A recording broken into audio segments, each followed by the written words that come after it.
우리 동네. 찹쌀 떡 메밀묵. 오늘은 이제 뭐 할까요? 보형물이네요. 보형물. 네. 일단 사실 유쌤도 지금 보형물을 이렇게 막 직접 만져보는 거 처음이죠 지금. 거의 없죠. 네. 맞아요. 근데 일단 보형물이 여기 있는 것도 종류가 많아서 좀 궁금하긴 해요. 근데 일단은 이거는 전부 다 이제 우리가 실리콘 보형물이고, 보형물의 종류가 실리콘이냐 다른 거가 있냐 뭐 이렇게 또 나눌 수가 있죠. 크게 두 가지. 네. 명준 선생님이 잠깐 설명 한번 해주실까요 그러면? 이거 하기 싫어? 아 내가 해야 되나? 아니 그러니까 나도 살짝 당황했는데 당연히 하겠거니라고 이렇게 혼자 기다리고 있는데. 그래서 식염수냐 아니면 실리콘이냐 이렇게 돼 있고, 물론 이게 제너레이션이 많이 바뀌었어요. 세대가 많이 바뀌어가지고 계속 조금씩은 바뀌어오고 있지만 최근에 쓸 수 있는 거는 식염수 백이냐 실리콘 백이냐인데, 이제 선호도가 훨씬 실리콘이 높은 상황이긴 합니다. 실리콘을 조금 더 많이 쓰고 식염수 백을 좀 적게 쓰는 상황인 거고. 왜요? 식염수가 빨리 터진다고 생각되니까요. 우리가 배꼽으로 들어가서 가슴 수술을 하는 경우들이 있었어요. 네.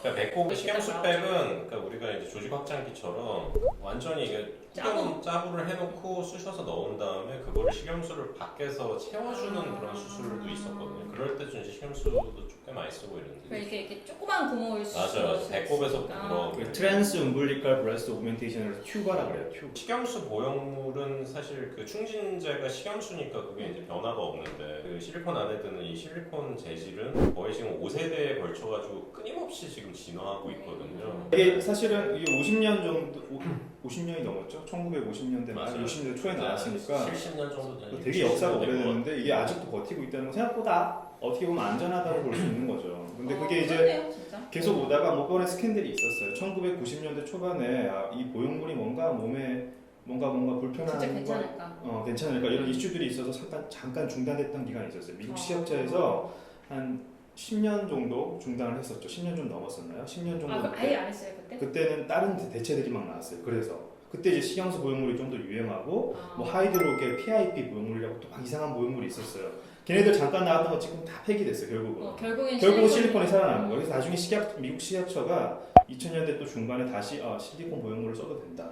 안전하다. 이렇게 해가지고 실리콘 보형물을 다시 쓰기 시작했고, 그러면서 이렇게 다양한 표면들이 나오기 시작한 거죠. 이렇게 완전 매끈한 애부터 약간은 조금은 결이 들어가 있는 애, 완전 까칠까칠한 애가, 까칠까칠한 애가 나왔는데, 이 까칠까칠한 애가 뭐 여러 가지 이점이 있다. 뭐 단단해지는 그런 고형 구축도 좀 줄여주고 피막도 좀 덜 생기는 것 같고, 뭔가 모양도 좀 오래 잘 유지되는 것 같고, 쉘도 좀 더 튼튼한 것 같고, 이런 여러 가지. 딱딱하네요. 그래서 이런 이슈가 있었는데, 이 거친 표면 아주 거칠한 타입의 보형물이 또 희귀함을 일으킬 수 있다. 이게 보형물 관련 2019년 최근 이슈죠. 2019년에 이슈가 그런 이슈가 터지면서 이게 다시 없어졌어요. 폐기가 되고. 왜 그게 생길까요? 그건 아직 정확하게 여러 가지 시어리가 있죠. 이론이 있는데, 이 표면 거칠하게 들러붙는 게 자극을 한다는 얘기도 있고, 그다음에 여기 붙어 있는 그런 상재균이 뭔가 나쁘게 변형을 한다는 얘기도 있고, 여기에 이제 균이 들어가긴 좀 쉽겠네요. 균이 거기 표면이 공간들이 있으니까 그 안에 이렇게 수밖에 붙을 수 있는 확률이 높다지만, 이거 약간 거칠한 이것도 포함이 돼요? 이거는 사실은 포함이 안 된다고 저희가 보고는 있는데요. 100% 사실 또 완전히 입증된 건 없습니다만, 이제 우리 국제 기준이 있어요. ISO 국제 기준으로 보형물 표면을 이제 러프니스라 그러죠. 얼마나 거친지 이거를 이제 분류한 게 있는데, 이제 얘네들은 그냥 같이 이제 스무스로 들어갑니다. 그래서 그냥 매끈한 보형물로 분류가 되고 있고요. 얘는 이제 거친 보형물, 그다음에 중간 보형물 타입이 또 있어요. 그거는 지금 여기가 갖고 있진 않았는데, 그거 안 가봤어요. 그거 요즘 잘 안 쓰니까 이제 이런 샘플이 잘 안 나와요. 근데 그러니까 크게 생각해 보면 결국에는 가장 지금 이렇게 나뉘는 쓰고 거지. 있는 거는 이렇게 있다가 이제 이건 없어졌고 지금 이렇게 네. 쓰고 있죠. 제일 많이 쓰고 있죠. 네. 이게 모양이 좀 다르네요. 물방, 그래서 이제 이게 딱 들러붙는 걸 만들어 주니까 얘는 안 돌아요 안에서. 얘네들은 돌아요 안에서. 그럴 것 같아. 그러니까 안 도니까 들러붙으니까 이제 가슴 모양이 조금 더 가깝게 이렇게 아래쪽을 볼록하게 만들어서. 이렇게 좀 다르죠. 얘는 그냥 사실 그냥 똑같이 두고 좀 동그란 모양인데 얘는 진짜 만들어진 자체가 이렇게 아래가 조금 더 볼록하게 만들어져 있죠. 그래서 이게 물방울 모양이라서 물방울 보형물이 별칭이 있었던 아, 그럼 물방울 보형물은 다 거친 표면이에요? 그렇죠. 맞아요. 몰랐네. 이 꼴입니다. 거친 물방울 보형물이고 거친 여기 표현이 물방울 보형물을 보시면 요게 있잖아요. 네. 이게 아래다. 요게 이제 이게 아래쪽이어서 초음파로 봤을 때 요거가 이제 있어야 이제 이게 돌아가지 않았다라는 거 확인할 수 있게. 이게 초음파로 보일 수 있는 네, 거예요? 이건 초음파로 보여요. 일부러 그렇게 해놓은 거예요. 그래서. 그래서 우리가 물방울 보형물이 내가 갖고 있다 그러면 초음파 검사 잘 하셔야 돼요. 네. 몰랐어요. 네. 오. 그래서 아무튼 환자분들께서 많이 하시는 게 코젤이라는 게 또 브랜드명인 것처럼 알고 계시는 분들이 많더라고요. 브랜드는 아니에요? 브랜드명이 아니고 브랜드 코헤시브 젤이라는 건데 네? 코헤시브. 그러니까 이제 많이 응축돼 있다. 코헤시브. 코헤시브. 그래서 응축돼 있는 실리콘이라고 생각하시면 돼요. 이거 어떤 거예요? 진짜 일부러 저희가 갈라놓은 겁니다. 실리콘 쉘을 갈라놓은 건데 갈라놔도 이렇게 안 흐르잖아요. 그 약간 그거 같다. 그 슬라임. 애들 맞아. 예전에는 실리콘이 흘렀어요.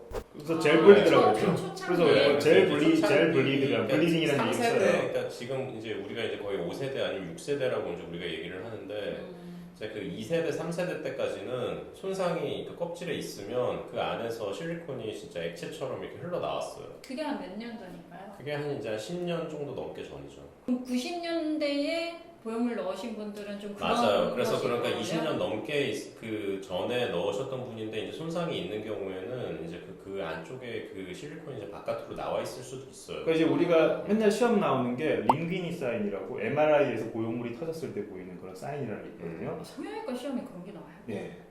그게 근데 옛날 보형물에 조금 해당되는 거예요. 네. 이게 젤이 막 흐르니까 거기에 젤이 이렇게 흘러나가고 이 쉘 껍질이 안에 이렇게 꾸겨져갖고 동동동 떠 있는 게 MRI에서 보여서 이렇게 링귀니 그 파스타 면처럼 보인다 그래서 이렇게 이런 거거든요. 요즘은 기본적으로 점성이 있고 이것도 사실 지금 보면 여기 구멍이 뚫려 있어요. 손상이 있는데도 불구하고 이제 이게 유지하고 있잖아요. 안 나오고 지금. 짜부하면 그러니까 이게 근데 바, 지금 바늘로 찔렀다고 이게 터지는 게 아니라는 거지. 짜부를 하면 이제 이렇게 나왔다가 다시 슉 들어가요. 보여줘야 될 것 같아. 가까이 확대하셔야 될 것 같아. 이렇게 나왔다가 오. 다시 들어갑니다. 다시?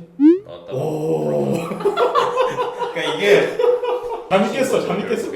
그러니까 이게 실리콘이 이제 이 구조를 아셔야 되는데 이렇게 실리콘 쉘이 있고요. 그 안에 이제 실리콘 젤이 차 있는 구조인데 이게 이제 찢어지거나 그러면 이게 옛날에 흘렀다는 거죠. 이렇게 지금은 코에시브 꽉 이렇게 응축되어 있는 실리콘이라서 그냥 지들끼리 다 있어요. 그러니까 환자들이 물어보는 그러면은 2000년대 보형물 넣으신 분들은 대부분 이런 거라고 생각하는 거예요? 2000년대 이후에는 이제 이런 거죠. 이런 거 아니면 이제 물방울 보형물. 그거를 이제 알아야지 본인이 맞아요.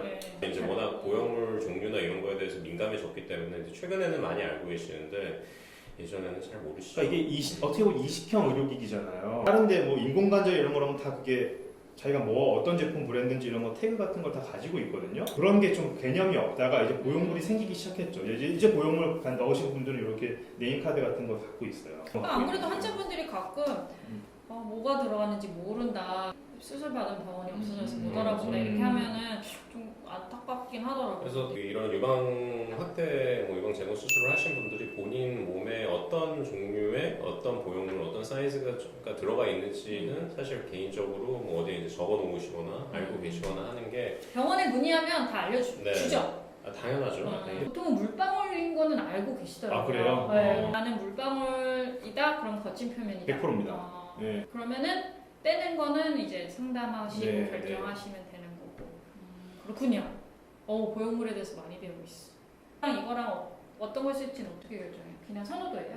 이거는 사실 또 보험 체계에 대한 얘기를 좀 해야 되는데요. 얘기를 꼭 하고 싶었어요. 사실 최근에 나오는 보형물이 되게 이제 업그레이드 있는 보형물이고 신형들이 계속 나오는데 이건 단가가 사실 회사 입장에서 비싼 보형물들이고 예를 들면 새로 나오는 것들을. 그렇겠죠? 근데 이제 나라에서 국가 건강보험으로는 보형물 수가가 딱 정해져 있어요.